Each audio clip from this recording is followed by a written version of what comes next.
আমরা সবাইকে ধৈর্য ধারণ করার অনুরোধ করছি।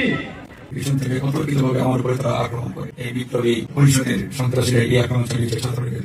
আপনারা সবাই বসে বক্তব্য শুনেন।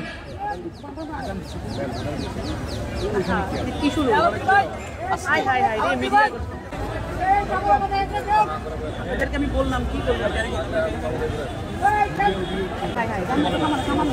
আমরা সবাইকে বিশৃঙ্খলা না করার জন্য অনুরোধ করছি।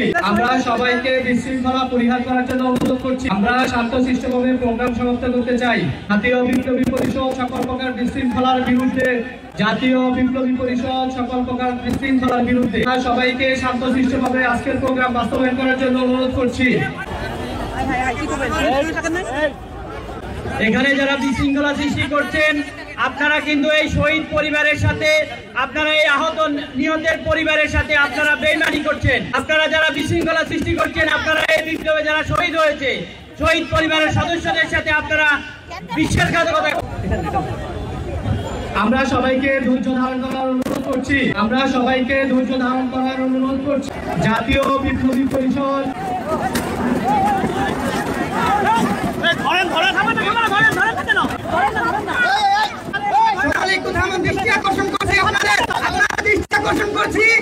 সকলকে দৃষ্টি আকর্ষণ করছি, থামুন থামুন এখানে।